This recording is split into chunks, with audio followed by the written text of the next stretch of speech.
Thank you for that introduction, Kim. Merci beaucoup. Merci beaucoup pour tout ton travail, vraiment. Bonjour tout le monde. Good morning, everyone. I would like to begin by acknowledging that the land on which we gather is the traditional territory of the Algonquin Anishinaabe people. Et je tiens d'abord à souligner que les terres sur lesquelles nous sommes situés et rassemblés font partie du territoire traditionnel non cédé du peuple Anishinaabe algonquin. And I want to recognize Kathy Knight Robinson, Director of Group Sites, and early on, Kim Hiscott, Executive Director of Andrew Fleck Society, and Tina Moladina, Program Coordinator here at Sunflower Childcare Center, for joining us today and especially for your hard work. Thank you so much. And thank you to you and to your many colleagues across the country for the work that you do supporting our children. Comme une mère, je suis une mère de 3 enfants. Je sais que les 4 derniers mois ont été très difficiles pour plusieurs parents et que ça a été difficile de jongler travail et s'occuper de la famille pendant cette période de pandémie. And as a mother of 3, I know these past 4 months have been very challenging, especially for children who have been away from their friends and parents who have been juggling work and childcare. Thank you for staying home and for contributing to flatten the curve. I'm very excited to be joined in my riding today of Ottawa-Vanier by my colleague, Minister Hussen, Minister of Families, Children and Social Development, who will be making a much-needed announcement about our government's work to support families and children. Here in Ottawa-Vanier and across Canada, families have looked to the government to support through this crisis. And with top-ups to the Canada Child Benefit, the Emergency Response Benefit, and the Emergency Wage Subsidy, to name a few, we have been here to support families every step of the way. Ici à Ottawa-Vanier et partout au Canada, notre gouvernement continue de soutenir les familles pendant cette crise sans précédent. Des versements uniques de l'allocation canadienne pour enfants, à la prestation canadienne d'urgence et la subvention salariale d'urgence, pour n'en citer quelques-uns. Nous sommes là pour soutenir les familles à chaque moment et chaque étape de cette pandémie. And as we safely begin to restart the economy and approach recovery, we want families to know we still have your back. And with that, I would like to invite Minister Hussen to share today's announcement. Thank you very much for being here this morning. What a great day. Merci.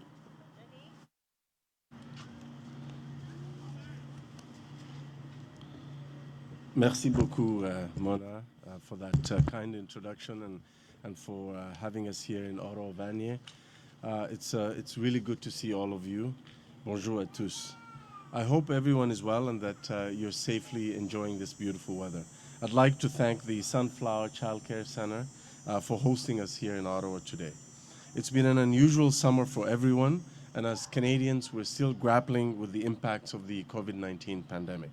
Right now, Canadians are concerned with so many aspects of their daily lives, their health, their jobs, their finances, and their kids. I want to reassure Canadians that our government's priority remains their health and the well-being of everyone from coast to coast to coast. Je tiens à rassurer les Canadiens que la priorité du gouvernement est la santé et le bien-être de tous les Canadiens d'un océan à l'autre. But as Prime Minister Justin Trudeau has said, COVID-19 isn't just a health crisis, it is an economic one. And as we begin to enter stages of recovery, supporting Canadian families, businesses, and communities adjust to this new reality is our top priority. And one thing we know for sure is that Canada is so much stronger when we work together. That is why we join forces with our provincial, territorial, and municipal counterparts. And we came up with a 6 to 8 month plan to restart the economy and make our country more resilient to potential future waves of the virus. The Safe Restart Agreement was designed to help Canadians to get back to work safely. It represents a federal investment of over $19 billion to help provinces and territories to deliver and manage their COVID-19 related responses. Of course, getting Canadians back to work isn't as simple as reopening businesses, following shutdowns, and providing employees with personal protective equipment. There's more to it than that. Many parents cannot get back to work until they can find safe childcare for their kids. De nombreux parents ne peuvent pas retourner au travail tant qu'ils n'ont pas trouvé de garderie sécuritaire pour leurs enfants. Temporary closures and loss of critical revenue from parents' fees has put a great strain on the early learning and childcare sector. Safe reopening also means added costs for childcare operators and centers as they adjust to these new challenges. That is why our government, the Government of Canada, is providing $625 million to provinces and territories to ensure that there is enough safe, affordable childcare spaces available to parents as they gradually return to work. When you add this to the funding that we've already committed as part of the bilateral agreements between the Government of Canada and the provinces and territories for the early learning and childcare sector this fiscal year, the total amount of money that the Government of Canada will spend is almost $1.2 billion on the early learning and childcare sector this year. This is an unprecedented record amount, that the highest amount that the federal government has ever spent on early learning and childcare in a single year. We can all agree that extraordinary circumstances demand extraordinary solutions, and this is what Canadians expect of their governments. The COVID-19 pandemic has truly shown us that we can't work in silos, so federal, provincial, and territorial governments will continue to work together to safely get kids back into quality learning environments and parents back to work. Fighting COVID-19 has been a joint effort from the get-go, and I look forward to continue to work with my provincial and territorial counterparts as we make steps towards recovery. Thank you very much. Merci beaucoup.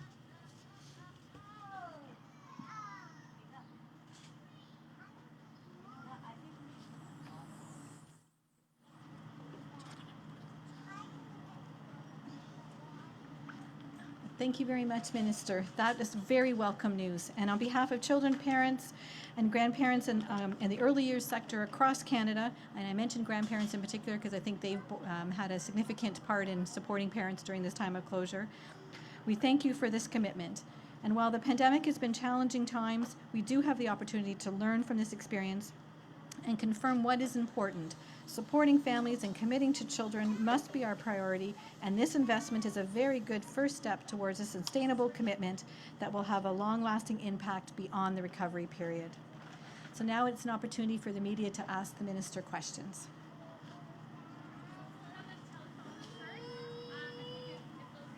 I just need him to do the...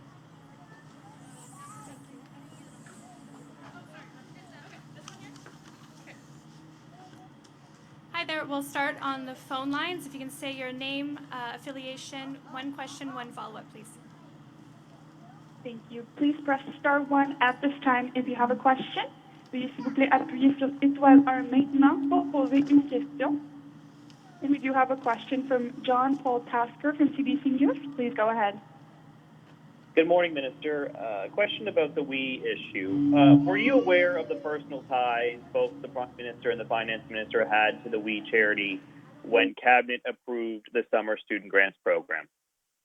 I will not, of course, engage in talking about deliberations within Cabinet. What I will say is that our focus was always on providing young people in Canada with an opportunity to serve their country and their communities in the context of the COVID-19 pandemic. It is unfortunate that things unfolded the way they did, but our focus has always been on providing those opportunities, and we will remain focused on that and find new ways to enable those young people to give back to their community while following the advice of our public civil service. But do you think the Prime Minister and Minister Morneau should have been clearer to you, more forthcoming to you, their Cabinet colleague, about their personal ties to the WE charity before the grant program was approved? again, to try to answer the same question, the Prime Minister and the Minister of Finance have both addressed their concerns around recusing themselves, and so I'll refer you to their statements. What I will say is that our government's focus has always been on enabling young people to give back to their community and to help community members deal with the challenges related to COVID-19 pandemic, as well as give young people the opportunity to develop their skills for their own career development. That is something that has always been important to me and to our government, and we'll continue to focus on that. Thank you, Minister. En français, please. En français. En français, est-ce que vous m'entendez? Je pense pas que le... Ah. Merci. Alors, comme mon collègue l'a mentionné, nous ne partagerons pas ce qui a été discuté autour de la table du cabinet, mais nous pouvons vous assurer que depuis le début de cette pandémie, notre priorité était de soutenir les Canadiens, les Canadiennes et surtout les étudiants et les jeunes. Et le programme ou les programmes que nous voulions offrir aux jeunes étaient vraiment pour les aider à passer à travers de cette crise et pouvoir vivre des expériences de bénévolat, mais aussi des expériences à travers les projets d'emploi d'été, comme Emploi d'été Canada. Alors, évidemment, nous croyons que le Premier ministre et le ministre Morneau ont clairement été transparents en fonction de leur comportement, et je pense qu'il faut continuer à mettre l'accent sur les Canadiens et les Canadiennes, et c'est ce que l'on fait. Thank you. Operator, next question, please. Thank you. As a reminder, reporters on the phone, if you are using a speakerphone, please lift your handset before making your selection. Please press star 1 to ask a question. Donc, un rappel pour les médias au téléphone. Si vous utilisez un téléphone main libre, s'il vous plaît, soulevez le combiné avant d'effectuer votre sélection et appuyez sur étoile 1 maintenant pour poser une question. We do have a question from Sarah Turnbull from CTV News. Please go ahead. Thank you. Hi, Minister. Thanks for taking our questions. Can you tell me how exactly you'll guarantee that provinces will create and ensure these safe and sufficient childcare spaces are available? Yeah, thank you for your question. We have bilateral agreements between the Government of Canada and provinces and territories with respect to early learning and childcare. And those agreements are based on a pan-Canadian framework for early learning and childcare. So we do, as part of those agreements, the Government of Canada transfers money to the provinces and territories to be used for early learning and childcare, to be used for the creation of affordable childcare spaces for families in need. And those agreements, in addition to coming with the resources, also include accountability and reporting measures that keep track of how those federal dollars are used by provinces and territories. I can confirm to you that as part of the Safe Restart Agreement, the $625 million additional to the $400 million that we were going to spend this year, that money will also flow through the framework of the bilateral agreements, and so they will also be subject to the reporting and accountability measures that we have in place to ensure that those dollars go to early learning and childcare, making it more affordable and more accessible and more safe and more quality childcare for parents. And thank you. And some advocates have asked for a childcare secretariat specifically at the highest levels of government in the federal government, close to the Prime Minister's office. Is that something you're still considering? It's not just that we're considering it. In fact, it is a commitment that we made. So we made a number of commitments with respect to early learning and childcare. One is that we will create an additional 250,000 before and after school childcare spaces that are affordable. So we remain committed to that. We haven't slowed down on that commitment. We are eager to move forward on that. The second commitment we made is to establish an early learning and childcare secretariat at the federal level, and that is something that we are also committed to doing, and it is something that I'm eager to work on. Thank you. Operator, next question, please. Thank you. There are no further questions on the phone line. Hi, Ministers. Mackenzie Gray with CTV News. For my first question, I'd like a response from both of you. Do you both still have confidence in the Finance Minister to continue in his role? Yes, I do have full confidence in Minister Morneau. He has been working very hard since not only this pandemic, but also since the beginning. And he has priority on Canadians. And I believe that he has explained himself and testified in front of the Finance Committee. And now we need to really focus on this reality that we're living with and continue to bring forward these programs, especially the wage subsidy that we just adopted in the House of Commons to make sure our businesses are supported. I have complete and full confidence in the Finance Minister Bill Morneau.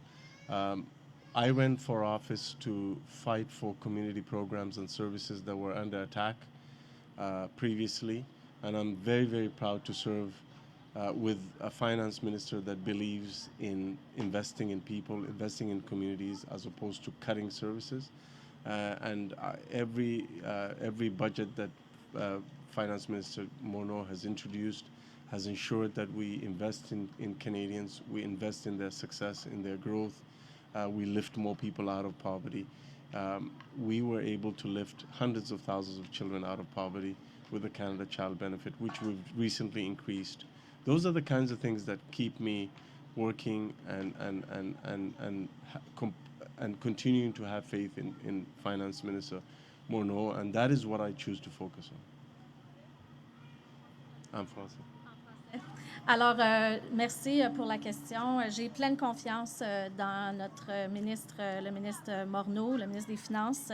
Je travaille avec lui de très près, non seulement depuis la COVID, mais depuis que je suis élue, et je sais qu'il a la priorité sur les Canadiens et les Canadiennes.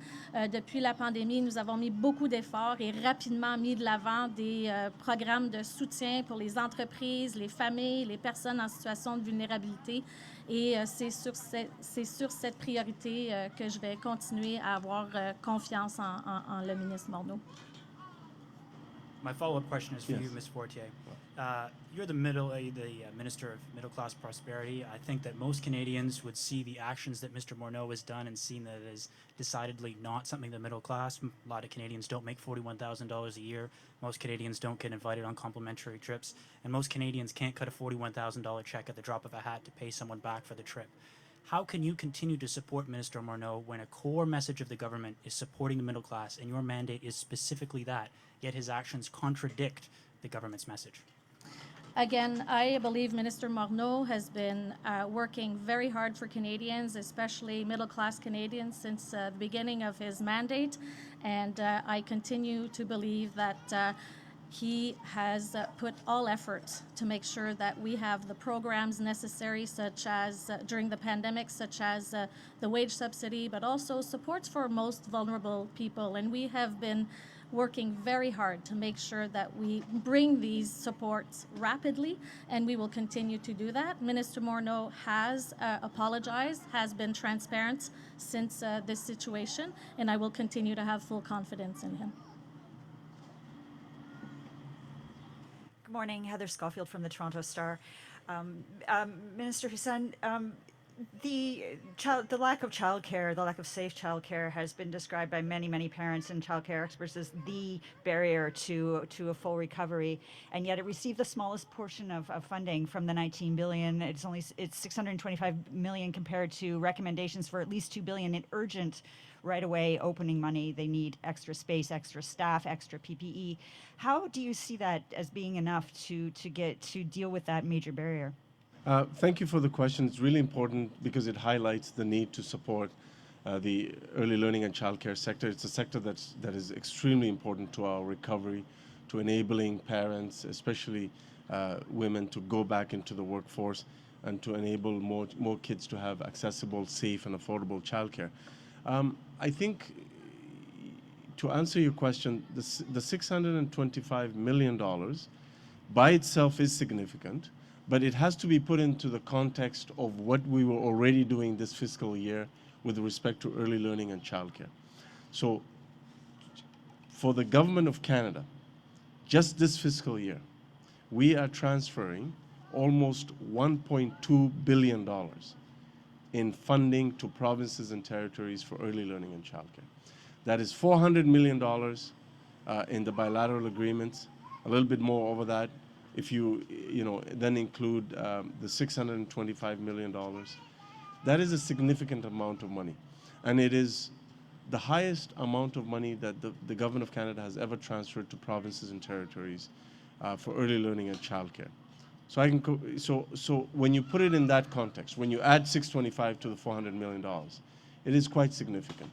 Secondly, it is not a multi-year funding. It is just for this fiscal. So when you think about it in those terms, you realize that the federal contribution is quite significant. And then the third point is that early learning and childcare and supporting that sector is not just a federal responsibility. It is a responsibility on all of us, collaboratively. So this is what the federal government is doing. We expect the provinces and territories to also do their part, which is part of the whole Safe Restart Agreement. And I think with those investments and the flexibilities that we've introduced in the investments themselves to enable provinces and territories to use that money in a way that meets their particular local challenges with respect to COVID-19 and their particular needs, will go a very long way to not only ensuring that this sector survives, but remains resilient and actually bounces back stronger and allows for the creation of even more affordable spaces for parents to access. Okay, thank you. And on the handling of the contract to the We charity, could you tell us about what you've learned about handling, what it's revealed to you about how contracts like that should be handled? And did you personally raise any red flags, either one of you, in terms of perception of conflict of interest or actual conflict of interest? Do you want to go for it? Yeah, I think, I mean, I'm not going to discuss cabinet deliberations with the media. What I will say is that we, throughout this issue, we followed the advice of the nonpartisan public service, and our focus has been on young people and enabling them to get an opportunity to serve their community, and that is the focus that we will continue to have. On the particular issue that you mentioned, both the Prime Minister and the Finance Minister have addressed it. The Prime Minister has agreed to testify in front of the Finance Committee. So I'll leave it at that, and I won't add anything to what I've said earlier. I would acknowledge the same as my colleague. We've been really focusing on how can we get students and youth to be able to contribute during this pandemic, and we put a lot of efforts on making sure with the Canada Summer Jobs, with other initiatives, and this one for volunteering was a very important one when we believed strongly that youth needed to be supported during this pandemic, and hopefully we will continue to focus on the youth because that's where we're really putting our priority on.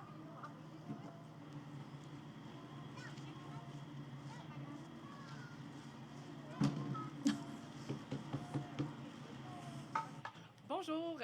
D'abord, par rapport à l'annonce d'aujourd'hui, est-ce que vous m'entendez? Oui, par rapport à l'annonce d'aujourd'hui, je veux juste comprendre cette enveloppe additionnelle, concrètement, elle va servir à quoi? Puis comment cet argent va être distribué, si vous pouvez m'expliquer ça?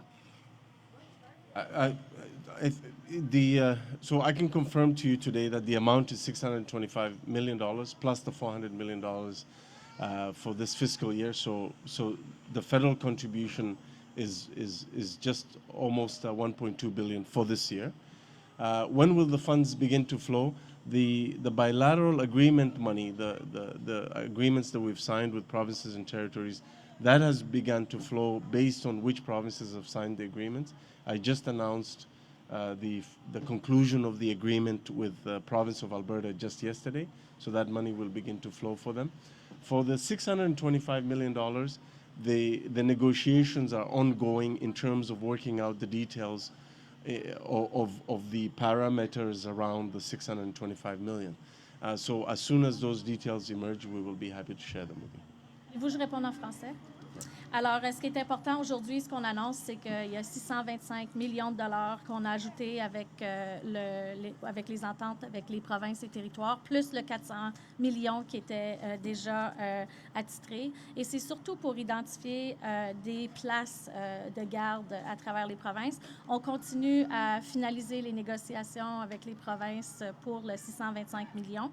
Et dès que les détails vont être disponibles, on va pouvoir vous les partager. Mais ce qui est vraiment important, et je pense que c'est ce qu'on tente de mettre en priorité, c'est que les parents veulent avoir davantage de places sécuritaires. Et on comprend avec nos conversations, nos discussions avec les provinces et les territoires qu'il fallait qu'on contribue à cela. Et c'est pour ça qu'on a mis 625 millions additionnels. Ma deuxième question est pour vous, Mme Fortier, par rapport à l'affaire Uni et à M. Morneau. J'ai entendu votre réponse aux collègues de CTV, mais vous êtes ministre de la prospérité de la classe moyenne.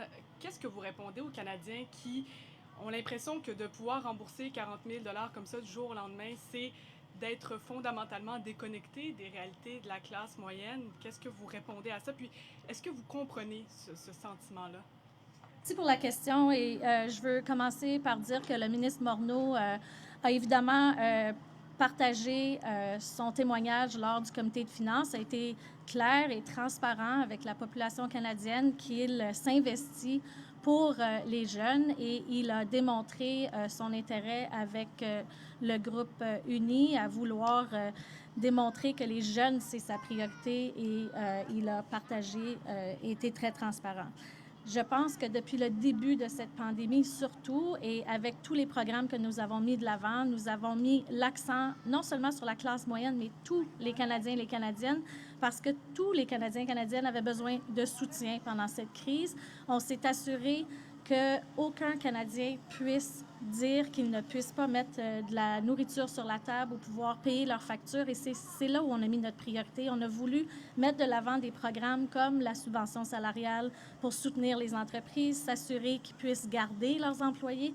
On a augmenté, on a donné un versement unique avec l'allocation familiale, l'allocation canadienne pour enfants, alors un montant de 300 $ par enfant additionnel. On a vraiment mis l'accent pour s'assurer que les Canadiens et Canadiennes concentrent sur leur santé et leur sécurité et on va continuer à faire cela, à soutenir les Canadiens et Canadiennes pendant cette crise. Hi, Crystal Logue with Global News. My question is going to be for both of you guys, both of them. So how concerned are you about the issues we are hearing at Rideau Hall and how the staff are being treated? Look, I think everyone, every Canadian deserves to work in an environment that is safe and that is safe from harassment and bullying, and I'll leave it at that. And I think the other institutions of government will deal with that. But I think the principle that we have to be guided by is that every single Canadian deserves to work in an environment free from harassment and bullying. And to add, I would say it's unacceptable that harassment in the workplace happens, and these are very serious concerns, and we understand the severity of these allegations, and I believe that's why we announced, or the Privy Council announced that there will be an independent review done by a third party and impartially, and we look forward to understanding what happened. Alors, en français, il est inacceptable qu'il y ait de l'harcèlement en milieu de travail. Je pense que c'est important de prendre ces réalités de façon très sérieuse et je comprends la sévérité de ces allégations. Je pense que le fait qu'il va y avoir une enquête indépendante et impartiale qui va être faite par un tiers parti sera important et on attendra de voir les résultats de cette enquête. And as a follow-up, how do you think this reflects on the Prime Minister's judgment, given that this was his pick for Governor General?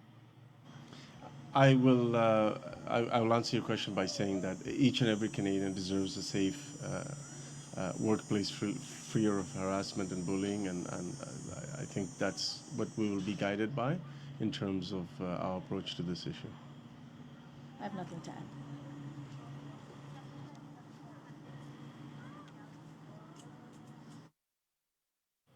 Bonjour, Julien Paquette avec Le Droit. Avec les fonds que vous ajoutez en ce moment pour les services de garde, est-ce l'objectif c'est de créer des nouvelles places ou d'offrir les moyens à des services de garde d'ajouter des mesures, des mesures sanitaires appropriées. The funding for the Safe Restart Agreement, that the portion of it that is going to the provinces and territories for the early learning and childcare sector, $625 million, is a recognition by the Government of Canada that this sector has experienced severe strains. They have lost hundreds of millions of dollars in lost fees that they used to get from parents, for example. They now have to invest in personal protective equipment. They have to invest in cleaning supplies. They have to invest in more real estate, more distancing, more staff, more measures that will already, will put negative pressure on a sector that was already operating on very thin margins.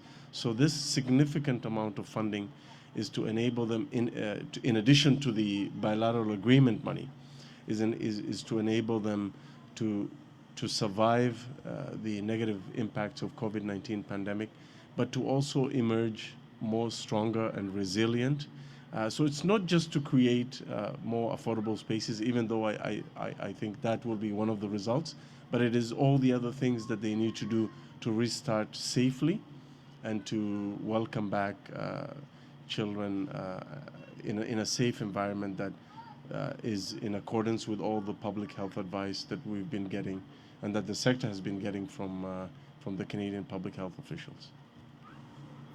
Veux-tu que je réponde en français ou c'est correct? Oui.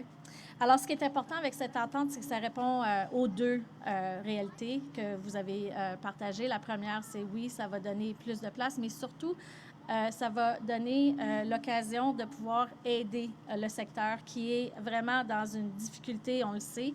Il n'y a pas eu d'opportunité pour plusieurs centres de garde de pouvoir aider les familles et je pense que l'entente qu'on est en train de mettre de l'avant va aider davantage les questions sanitaires, surtout les questions de pouvoir élargir des espaces pour que les enfants puissent être en milieu de garde et les ententes vont être plus détaillées sous peu, comme le ministre l'a mentionné tantôt. On a mentionné que c'était pas mal réglé avec la Colombie-Britannique. C'est pas encore nécessairement le cas à travers le pays, dans toutes les provinces et territoires. À quand on peut s'attendre à ce que cet argent-là commence à venir directement sur le terrain, par exemple en Ontario, au Québec? So, saying how fast? That's a very good question. Yeah.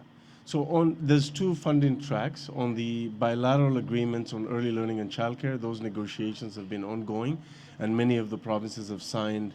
We've concluded those agreements. The last one was yesterday with the province of Alberta, and so that money is flowing. On the $625 million, we just have to figure out some of the details around the accountability and the reporting and the conditions around the money, and then as soon as that is sorted out in the negotiations, that money will flow as quickly as possible. The reason why I believe that the money will flow sooner rather than later is because all that significant federal investment that I just spoke about earlier, almost $1.2 billion, all of that is supposed to be spent within this fiscal year, within the next 8 months. So obviously, the sooner we can transfer that money to the provinces and territories, the faster that they can spend it this fiscal year, and the sooner that the sector can get that help urgently, because they are in, the early learning and childcare sector. Many of them have closed. Some are on the verge of closing if they don't get the help that they need. I've been talking to many experts as well as the childcare providers, and they've told me the challenges that they're facing. The COVID-19 pandemic has had a significantly negative impact on this sector, and we have to do whatever we can to secure the sector, enable it to survive, but actually grow and come back stronger. And the unprecedented increase in the spending and the transfer of dollars from the Government of Canada to the provinces is an indication of how seriously we take this sector and how we understand that without a strong early learning and childcare sector, there simply isn't a viable economic recovery for Canadians. Thank you. That concludes our press conference. Okay. Thank you.